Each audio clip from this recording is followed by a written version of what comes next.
Hello everyone. आज है 23 जनवरी और आज के इस क्लास में हम डिस्कस करेंगे 23 जनवरी से बनने वाले करंट अफेयर के सभी इंपॉर्टेंट क्वेश्चंस। प्रीवियस क्लास में हमने देखा था कि 21 जनवरी 2026 को तीन राज्य हैं, मेघालय, मणिपुर और त्रिपुरा, इन्होंने 54 नंबर का स्थापना दिवस मनाया है। नेशनल गर्ल चाइल्ड डे 24 जनवरी को मनाया जाता है। हाल ही में रिस्पॉन्सिबल नेशंस इंडेक्स रिलीज किया गया, भारत को 16 प्लेस पर रखा गया। आईएमएफ ने फाइनेंशियल ईयर 25-26 के लिए भारत की ग्रोथ रेट फोरकास्ट की है 7.3%। एशिया मैन्युफैक्चरिंग इंडेक्स में इंडिया 6 प्लेस पर है। सुनीता विलियमसन जो कि अमेरिकी स्पेस एजेंसी नासा से संबंधित है, 27 साल की सर्विस के बाद इन्होंने रिटायरमेंट का ऐलान कर दिया है। भारतीय जनता पार्टी के 12वें अध्यक्ष बने हैं नितिन नबीन। बिरसा 101 जो कि जीन थेरेपी से संबंधित है। कुंभलगढ़ वन्यजीव अभ्यारण्य जो चर्चे में था, ये अरावली रेंज का हिस्सा है और आंध्र प्रदेश के मुख्यमंत्री चंद्रबाबू नायडू ने अभी हाल ही में होप आइलैंड पर सैटेलाइट लॉन्चिंग सुविधा विकसित करने की योजना की घोषणा करी है। हमारा पहला सवाल है, जनवरी 2026 को प्रधानमंत्री नरेंद्र मोदी जी के द्वारा भारत की पहली स्लीपर वंदे भारत ट्रेन के रूप में किस ट्रेन को हरी झंडी दिखाई गई, यानी कि किस रूट पर भारत की पहली sleeper Vande Bharat train launch कर दी गई है? तो ये हावड़ा गुवाहाटी, हावड़ा आपका पश्चिम बंगाल में, गुवाहाटी आपका असम में, इस रूट पर पहली स्लीपर वंदे भारत ट्रेन इसे हरी झंडी दिखाई गई है, जिससे पूर्वोत्तर में रात भर की हाई स्पीड यात्रा में सुधार होगा, क्योंकि ये आपकी स्लीपर ट्रेन है। स्लीपर ट्रेन तो आप समझते ही होंगे, जिसमें कि सो करके आप सफर करते हुए जा सकते हैं। यहां से इंडियन रेलवे के बारे में डिस्कशन में करूं तो मिनिस्ट्री ऑफ रेलवे ये संभाल कौन रहे हैं? तो ये अश्विनी वैष्णव संभाले हुए हैं। रेलवे बोर्ड के अध्यक्ष हालांकि सतीश कुमार है और आरपीएफ की पहली महिला महानिदेशक ये हो जाएंगे सोनाली मिश्रा। ये तो अपॉइंटमेंट की बात हुई। अब रेलवे के करंट अफेयर पर नजर डालें तो भारतीय रेलवे का सर्वोच्च सेवा सम्मान मिला है चंदना सिन्हा को। भारत की पहली हाइड्रोजन ट्रेन जींद सोनीपत मार्ग पर चलाई जाएगी, जो ऑप्शन सी में मैंने लिखा है। इसके अलावा भारत की पहली बुलेट ट्रेन ये नेक्स्ट ईयर लॉन्च की जाएगी अहमदाबाद मुंबई रूट में, तो ये ऑप्शन ए में मैंने लिखा है। इसके अलावा अभी हाल ही में 6 महीने पहले प्रधानमंत्री नरेंद्र मोदी जी ने नागपुर से पुणे के बीच भारत की सबसे लंबी रूट वाली वंदे भारत एक्सप्रेस का उद्घाटन किया था। अब तक की सबसे लंबी मालगाड़ी, जो कि एशिया की सबसे लंबी मालगाड़ी है, रुद्राक्ष इसका नाम है, इसका सफल ट्रायल रन कंप्लीट किया है इंडियन रेलवे ने और ये ट्रेन 4.5 किलोमीटर लंबी है। रेल मंत्रालय ने वन स्टॉप सोल्यूशन के लिए संरक्षा ऐप लॉन्च किया है और दुनिया के सबसे ऊंचे रेलवे आर्क ब्रिज का उद्घाटन जम्मू कश्मीर में किया गया। रेल नेटवर्क से जुड़ने वाली पूर्वोत्तर की चौथी राज्य राजधानी आइजोल बनी है मिजोरम में। 100% रेल विद्युतीकरण हासिल करने वाला 24वां राज्य केंद्र शासित प्रदेश बना है गुजरात। सवाल दूसरा है, निम्बो की सेफ्टी सिटी इंडेक्स जो रिलीज की गई है अभी हाल ही में 2026 वाली, जिसमें कि मैंगलोर टॉप पर रहा है, यानी कि भारत का सबसे सुरक्षित शहर इसे बताया गया है। आप ये जरूर याद रखें कि जो इसकी रैंकिंग है ओवरऑल, तो इसमें चाइना के किंगदाओ शहर को रखा गया है, लेकिन भारत को जो सबसे सुरक्षित शहर घोषित किया गया है ये आपका मैंगलोर हो जाएगा। अब ये निम्बो सेफ्टी इंडेक्स है क्या? एक वार्षिक यानी कि एनुअल वर्ल्ड रैंकिंग है जो शहरों और देशों में सुरक्षा की धारणा और यहाँ का जो क्रिमिनल लेवल है इसे मापता है। इसे नेम्बो के द्वारा रिलीज किया जाता है। अबू धाबी ने कम अपराध दर और मजबूत सुरक्षा उपायों के कारण यहाँ पर शीर्ष स्थान बनाए रखा है, लेकिन ओवरऑल हम सेफ्टी के हिसाब से बात करें तो इसमें चाइना टॉप पर है 89.2 के स्कोर के साथ। चाइना का किंगदाओ शहर, दूसरे स्थान पर यूएई का अबू धाबी, तीसरे स्थान पर कतर की कैपिटल दोहा। तो ये तो टॉप 3 हो गए। टॉप 10 में आप देख पा रहे होंगे कोई भी भारतीय शहर शामिल नहीं है। यहां पर मैंगलोर भारत की तरफ से टॉप पर है। तो आपको ये भी याद रखना है कि भारत की तरफ से तो ये टॉप पर है, लेकिन इसकी ग्लोबल रैंकिंग 46 हो जाएगी। अभी हाल ही में नेशनल क्राइम रिकॉर्ड ब्यूरो की जो रिपोर्ट थी, इसमें भारत का सबसे सुरक्षित शहर कोलकाता को बताया गया था।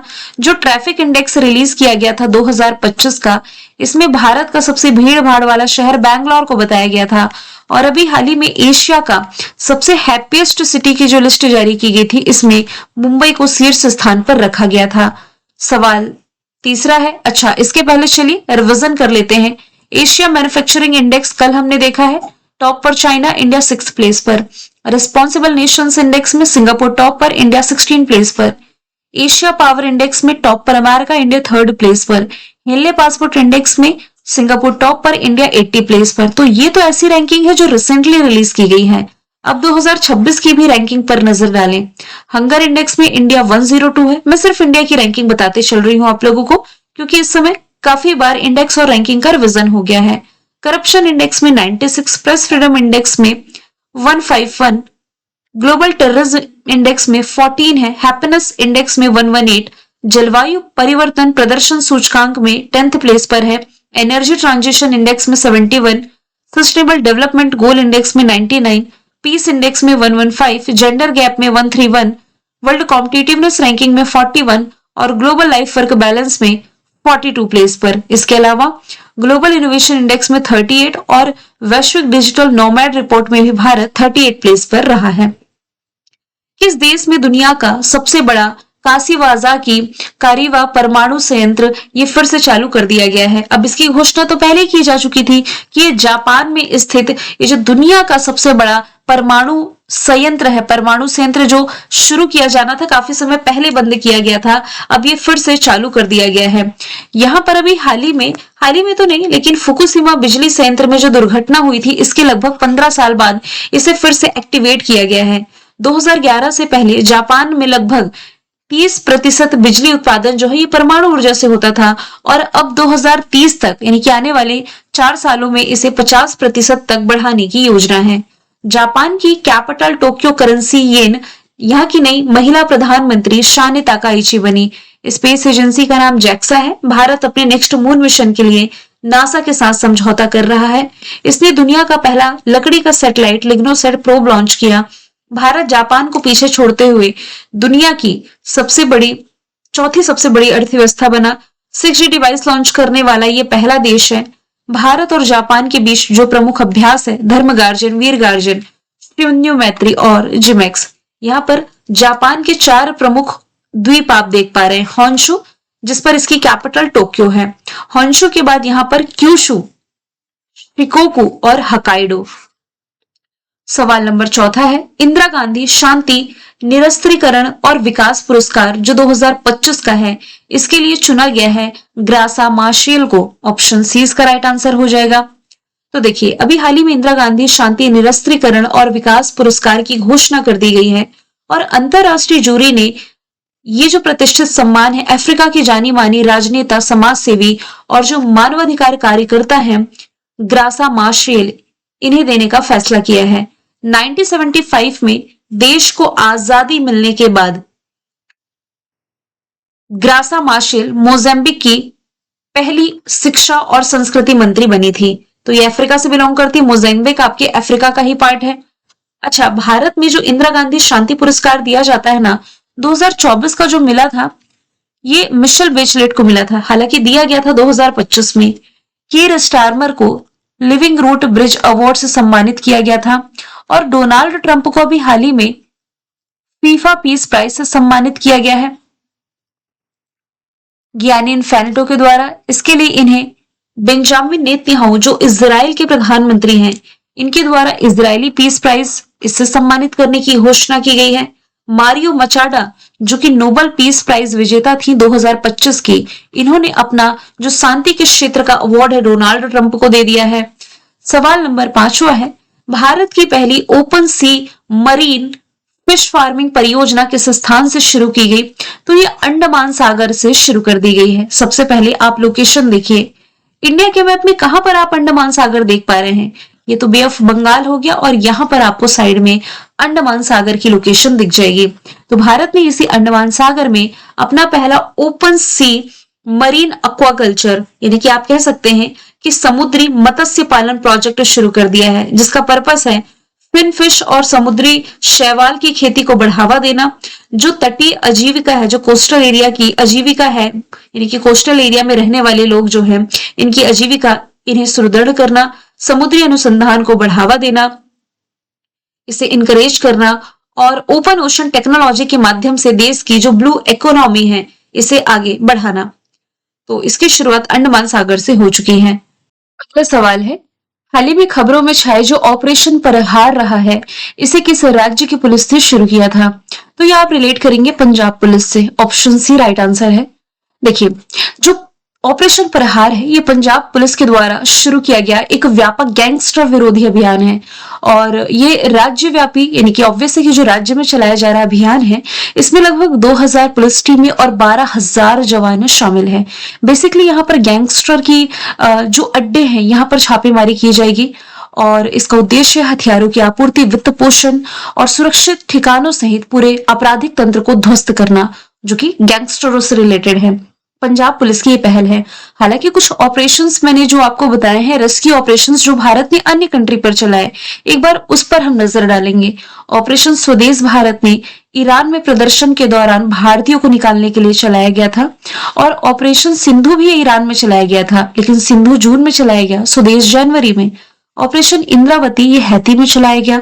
ऑपरेशन अजय इजराइल में, ऑपरेशन कावेरी सूडान में, ऑपरेशन गंगा यूक्रेन में, ऑपरेशन राहत की शुरुआत यमन में की गई। एक क्वेश्चन आप लोगों के लिए होमवर्क का मैं देती हूँ, क्योंकि ये रेस्क्यू ऑपरेशन नहीं था, लेकिन किसी कंट्री को दिया गया हेल्प था। एक ऑपरेशन चलाया गया था श्रीलंका में, क्योंकि श्रीलंका भी हाल ही में दितवाह साइक्लोन से प्रभावित था। तो भारत ने श्रीलंका को हेल्प करने के लिए कौन सा ऑपरेशन चलाया था? इसका आंसर आपको कमेंट बॉक्स में बताना है। सवाल 7वां है, भारत में किस राज्य में खारे पानी के मगरमच्छों की सबसे बड़ी आबादी, प्राकृतिक आबादी पाई गई है? तो ये पाई गई है ओडिशा में। ऑप्शन डी राइट आंसर हो जाएगा। तो ओडिशा का जो वन और पर्यावरण विभाग है, इसके द्वारा किए गए ड्रोन सर्वे से ये पता चलता है कि खारे पानी के मगरमच्छों की आबादी यहाँ पर बढ़ रही है। खारे पानी का मगरमच्छ सबसे बड़ा और सबसे भारी जीवित सरीसृप, सरीसृप यानी कि आप इसे कह सकते हैं रेप्टाइल्स, मतलब कि जो रेंगता हुआ जीव है ना, इसे ही आप सरीसृप कहेंगे। और इसे मुहाना या इंडो पैसिफिक मगरमच्छ के नाम से भी जाना जाता है और ये खारे पानी, खारे आर्द्र भूमि यानी कि वेटलैंड, नदी और मैंग्रोव में रहते हैं। ये प्रजाति भारत का जो पूर्वी तट है यानी कि ईस्टर्न तट है, जो दक्षिण पूर्वी एशिया, उत्तरी ऑस्ट्रेलिया और माइक्रोनेशिया में पाई जाती है। भारत में यदि राज्यों के बारे में हम डिस्कशन करें तो ओडिशा, पश्चिम बंगाल, अंडमान निकोबार वाले एरिया में पाई जाती है। और वैसे देखें तो ओडिशा में इसकी प्राकृतिक आवास में सबसे अधिक आबादी है।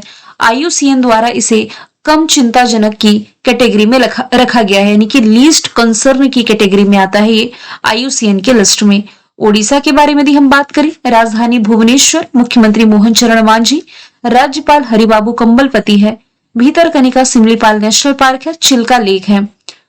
और कुछ करंट के फैक्ट यदि आप रिलेट करेंगे तो जनवरी 2026 में यहाँ पर भुवनेश्वर में राजा रानी संगीत महोत्सव शुरू किया गया। 24 घंटे नल से पीने योग्य पानी वाला भारत का पहला शहर पुरी बना।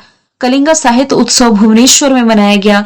दुनिया का सबसे बड़ा ओपन एयर थिएटर फेस्टिवल धानु यात्रा शुरुआत हुई है ओडिशा के बरगढ़ जिले से। रथ यात्रा ये यहीं से निकाली जाती है। भारत का पहला 24 चलने वाला अनाज ATM ओडिशा में खुला है। 67.8 के स्कोर के साथ राजकोषीय स्वास्थ्य सूचकांक में ये टॉप पर है। अगला सवाल है, टाइप 096 टैंक ग्लास पनडुब्बी किस देश के द्वारा विकसित की गई? तो ये पड़ोसी चाइना ने ही रिसेंटली विकसित कर दी है और ये पनडुब्बी आकार में बड़ी है और गुप्त है, की छुप सकती है। और इसका जो जलमग्न विस्थापन है ये लगभग 20,000 टन है, जो संयुक्त राज्य अमेरिका के ओहियो क्लास पनडुब्बी के ही समान है। ये दुश्मन सेनाओं द्वारा पता लगाए जाने से बचने के लिए उन्नत शोर कम करने वाली टेक्नोलॉजी का उपयोग भी करती है। अब इसे डेवलप कर दिया है चाइना ने। चाइना की कैपिटल बीजिंग करेंसी नेम में भी प्रेसिडेंट सी जिनपिंग है। रिसेंटली इन्हें चाइना के ही द्वारा लॉदी नामक एक युद्धपोत विकसित किया गया है। गोबी रेगिस्तान में इसने दुनिया का पहला सौर तापी ऊर्जा संयंत्र शुरू किया। के वीजा की घोषणा करी। लास्ट ईयर का SCO समिट इसने होस्ट किया। मानव युक्त चंद्र लैंडर आप इसी कंट्री से रिलेट करेंगे। 5 साल के गैप के बाद भारत ने चाइना के नागरिकों के लिए पर्यटक वीजा जारी करना फिर से शुरू किया। प्राकृतिक आपदाओं की निगरानी रखने के लिए इसने जांगिंग 102 सैटेलाइट लॉन्च किया। नया स्टील्थ फाइटर जेट J-36 का अनावरण किया गया। तिब्बत में ब्रह्मपुत्र नदी पर दुनिया के सबसे बड़े $137 बिलियन के बांध को इसने मंजूरी दी। दुनिया का सबसे तेज रोबोट इसने लॉन्च किया। दुनिया की पहली carbon fibre high speed train का अनावरण इसने किया। और चाइना के जो वैज्ञानिक हैं, इन्होंने चमगादड़ों में HKU5 नए वायरस की पहचान करी थी। 9वें नंबर का सवाल है, पंजाब का पहला डॉग सेंचुरी जिसका उद्घाटन आवारा कुत्तों के मानवीय प्रबंधन के लिए एक प्रायोगिक परियोजना के रूप में किया गया है, पूछा जा रहा है किस शहर में स्थित है। तो पंजाब का पहला डॉग सेंचुरी, ये आप रिलेट करेंगे लुधियाना में, ऑप्शन सी राइट आंसर हो जाएगा। तो देखिए, लुधियाना में पंजाब का पहला डॉग सेंचुरी का उद्घाटन किया गया। ये जो परियोजना है, ये जो आवारा कुत्ते हैं, आवारा कुत्ते कौन हुए, जिस पर किसी का मालिकाना हक नहीं है, इसके मानवीय प्रबंधन के लिए एक प्रायोगिक पहल के रूप में शुरू की गई। पर्पस ये है, व्यवस्थित देखभाल के माध्यम से शहरी क्षेत्र में कुत्ते के काटने की घटनाओं को कम करना है और भविष्य में इस मॉडल को पंजाब के अन्य जिलों में भी लागू किए जाने की योजना है। देखिए, आवारा कुत्ते जो सड़क पर आपको घूमते दिखाई देते होंगे, वैसे इनसे कोई दिक्कत नहीं है, लेकिन कई बार ना ये अननेसेसरी जो है, ये व्यक्ति को देख करके उसके पीछे भागने लग जाते हैं। अननेसेसरी, व्यक्ति ने कुछ बिगाड़ा नहीं भी होगा तो होता है कि उसका पीछा करने लगते हैं, उसके पीछे पीछे दौड़ने लग जाते हैं। अभी रिसेंटली मैं एक न्यूज देख रही थी, उत्तर प्रदेश के प्रयागराज की न्यूज थी, शायद कल ही मैंने पढ़ा था कि एक लेडी है, स्कूटी पर सवार होकर के जा रही थी, इसके सामने जस्ट स्कूटी के कुत्ता आ गया, भागते भागते आया और सामने आ गया। तो ये एकदम से ना डर गई और अनबैलेंस हो गई स्कूटी और ये सड़क पर जाकर के गिर पड़ी। पीछे से ना सेना का एक ट्रक आ रहा था, स्पीड से आ रहा था, लड़की जैसे गिरी है, सेना का ट्रक इसे कुचलते हुए चला गया और ऑन द स्पॉट इसकी डेथ हो गई, है ना। तो रीजन कहीं ना कहीं ये स्ट्रीट डॉग्स ही रहे हैं। हालांकि उसकी मौत थी, वो बात ठीक है, लेकिन ठीक है, इसके मैनेजमेंट के लिए एक जो पहल की जा रही है पंजाब के द्वारा, डॉग सेंचुरी, ये लुधियाना में स्थापित किया जा रहा है। सवाल 10वां है, भारत के किस राज्य में अदरक की एक नई प्रजाति पेराकेम्फ्रिया अल्बा की खोज की गई है। तो अदरक की जो नई प्रजाति है रिसेंटली अरुणाचल प्रदेश में खोजी गई है और इसका नाम है पेराकेम्फेरिया अल्बा। ये प्रजाति पूर्वी सियांग जिले के मिंगलुंग क्षेत्र में पाई गई है और ये छायादार नदी के किनारे 150 से 400 मीटर की ऊंचाई पर उगती है। और ये जो शोध है, ये रिसर्च जो है, नॉर्डिक जर्नल ऑफ बॉटनी में प्रकाशित हुआ। कुछ इंपॉर्टेंट खोजें जो मैंने राज्यों से आपको रिलेट करके पढ़ाई थी, उस पर यदि हम डिस्कशन करें तो देखिए, मिजोरम में सांप की 2 नई प्रजाति हमने पढ़ी है। कौन कौन सी? स्मिथोफिस लेप्टोफेसियाट्स, इसके अलावा कैलामारिया मिजोरमेंसिस। राजस्थान के जैसलमेर में भारत का पहला फाइटोसौर जीवाश्म मिला। तेलंगाना में दुर्लभ ब्लू पिंक गिल मशरूम मिला। केरल में भी हाल ही में तितली की नई प्रजाति जोग्राफिटस मैथ्यू की खोज की गई। मेघालय में मेढक की प्रजाति अमोलॉप्सिलोंग खोजा गया। त्रिपुरा में तितली की प्रजाति बेंडल रॉयल तितली खोजी गई। अरुणाचल प्रदेश में यूथालाना मलक्काना तितली की प्रजाति खोजी गई। असम से 3 खोजे हैं। एक तो वृक्ष की प्रजाति है गर्सिनिया कुसमे, एक मेंढक की प्रजाति है लेब्रोबैक्रियम आर्टियम और एक है यहाँ पर प्लांट की प्रजाति हेप्टाप्यूरम अस्सामिकम। तमिलनाडु में पंड्या वंश से संबंधित 800 साल पुराना शिव मंदिर खोजा गया था। मैंने कल आपसे हेले पासपोर्ट इंडेक्स के बारे में पूछा था, जिसमें टॉप पर सिंगापुर, इंडिया की रैंकिंग 80। आज का सवाल है, फिंक नदी किस देश से संबंधित है जिसे विश्व की सबसे पुरानी नदी घोषित किया गया। आंसर इसका जो भी आप कमेंट बॉक्स में बताएं। मिलेंगे नेक्स्ट वीडियो में। Thank you so much.